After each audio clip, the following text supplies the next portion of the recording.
السلام علیکم ناظرین، میں ہوں انضمام اعظم اور آپ دیکھ رہے ہیں فیکٹس ود انزے۔ ناظرین، عثمانی سلاطین کی تاریخ پیش کی جا رہی ہے۔ گزشتہ ویڈیو میں ہم بات کر رہے تھے بایزید اول یلدرم کی۔ گزشتہ ویڈیو کا اختتام اس بات پر ہوا تھا کہ صرف ریاست قسطنطنیہ سلطنت عثمانیہ میں شامل ہونے سے رہ گئی تھی۔ آج کی ویڈیو کا آغاز وہیں سے کریں گے۔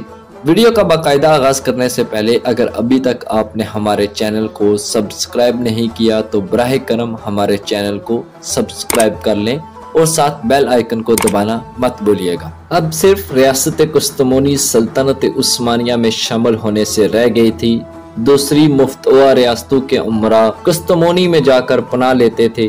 بایزید نے اسی کو بنائے مخالفت قرار دے کر قسطنطنیہ پر بھی حملہ کیا اور اناطولیہ کی اس آخری ترکی ریاست کو بھی سلطنت عثمانیہ میں شامل کر لیا۔ یورپ اور ایشیا کی ان عظیم الشان فتوحات کے بعد بایزید نے کچھ دنوں آرام کرنے کا قصد کیا اور ہمتاً میل سرا کے عیش و نشاط میں محو ہو گیا۔ شہزادی کی ترغیب سے اس نے شراب بھی شروع کر دی، لیکن جام و سبو کی یہ تمام سرمستیاں بایزید کے قوائے عمل کو مزمل نہ کر سکیں، اور جب اس نے سنا کہ یورپ نے ایک زبردست صلیبی اتحاد قائم کر کے سلطنت عثمانیہ کے استحصال کا بیڑا اٹھایا ہے، تو عیسائیوں کے مقابلے کے لیے یوں کھڑا ہوا جیسے کوئی خواب شیریں سے آسودہ ہو کر تازہ قوت کے ساتھ بیدار ہوتا ہے۔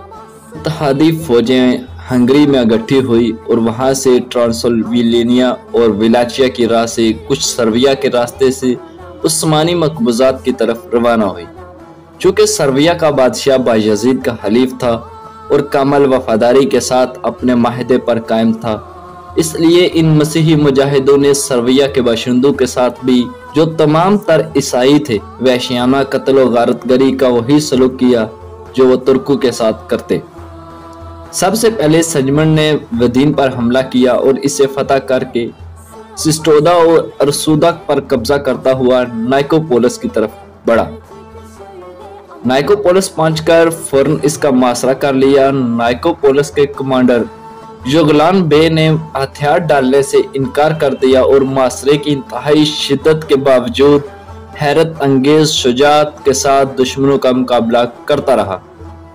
اسے یقین تھا کہ بایزید اس کی مدد کو ضرور پہنچے گا، چنانچہ ایسا ہی ہوا، اور بایزید جو اس درمیان میں اپنی بہترین فوج کے ساتھ روانہ ہو چکا تھا، برقی صورت کے ساتھ محاصرے کے 16ویں دن نائکوپولس پہنچ گیا۔ مسیحی لشکر میں میخاری کا ایک ہنگامہ برپا تھا۔ عیسائی خصوصاً فرانسیسیوں کو یہ گمان بھی نہ تھا کہ بایزید اس قدر جلد آ پہنچے گا۔ وہ اعلانیہ کہتے تھے کہ اسے ان کے مقابلے میں ابنائے فاسفورس کے عبور کرنے کی بھی جرأت نہ ہوگی۔ وہ ترکی فوجوں کا ذکر حقارت کے ساتھ کرتے تھے اور انہیں اپنا حریف پہ مقابل تسلیم کرنے کے لیے تیار نہ تھے۔ جنگ نائکوپولس کے بعد عثمانی فوجیوں نے ولاچیا، آسٹریا اور ہنگری پر حملے شروع کر دیے اور پیٹر وارڈین کے شہر پر قبضہ کر لیا۔ ایک ترکی دستے نے سرمیا پر یورش کی اور ساحل ڈینوب کے جو علاقے عیسائیوں نے لے لیے تھے، ان کو دوبارہ حاصل کر لیا گیا۔ اس کے بعد بایزید اور نہ واپس ہوا اور وہاں پہنچ کر شہنشاہ قسطنطنیہ کو مجبور کیا کہ جان کے حق میں تخت سے دستبردار ہو جائے۔ 800 ہجری بمطابق 1397 میں وہ دفتن یونان پر حملہ آور ہوا اور آسانی کے ساتھ تھیسلی، فوسس اور ڈورس پر قبضہ کر لیا۔ اس کے بعد اس کے دو اہم جنرل یعقوب اور افرونیوس نے خانقاہ کورنت کو طے کر کے جنوب کا رخ کیا اور تمام موریہ کو فتح کر لیا۔ موریہ کے 30,000 یونانی باشندے بایزید کے حکم سے ایشیائے کوچک منتقل کر دیے گئے اور ان کی جگہ ترکوں کی 9 آبادیاں تعمیر کر دی گئی۔ یونان کی فتح کے بعد بایزید اور نہ واپس لوٹ آیا اور اب اس نے قسطنطنیہ پر فوراً قبضہ کرنے کا تہیہ کر لیا۔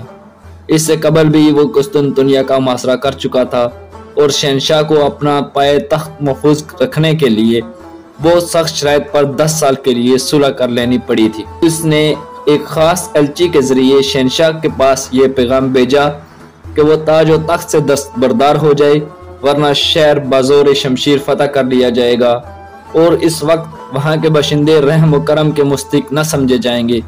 اس نے یہ بھی کہلایا کہ قسطنطنیہ کے معاوضے میں شہنشاہ اپنے لیے کوئی دوسری حکومت پسند کر لے جو اسے دے دی جائے گی۔ جان کو یہ امید تھی کہ عیسائی حکومتیں بایزید کی مخالفت میں اس کی مدد سے دریغ نہ کریں گی، اس لیے اس نے ایلچی کو یہ جواب دے کر رخصت کر دیا: اپنے آقا سے کہہ دو کہ باوجود اس کے کہ ہم ضعیف و ناتواں ہیں، ہم خدا کے سوا کسی دوسری طاقت سے نہیں ڈرتے۔ وہی کمزور کی حفاظت کرتا ہے اور طاقتور کا غرور توڑتا ہے۔ سلطان کو اختیار ہے، جو چاہے کرے۔ اس جواب کے بعد بایزید نے فوراً قسطنطنیہ کا محاصرہ کر لیا۔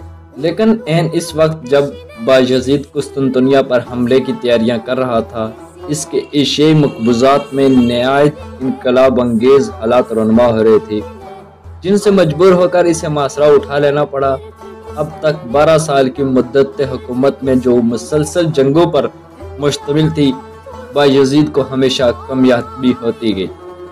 لیکن آئندہ 2 سالوں میں جو اس کی حکومت کے آخری سال تھے، اسے اتنی زبردست شکست اٹھانی پڑی کہ اس کی تمام فتوحات پر پانی پھر گیا اور کچھ دنوں کے لیے سلطنت عثمانیہ کی عظمت خاک میں مل گئی۔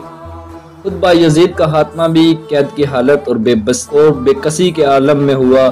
اس تباہی اور بربادی کا سبب وہ آویزش ہوئی جو بایزید اور تیمور کے درمیان پیدا ہو گئی تھی۔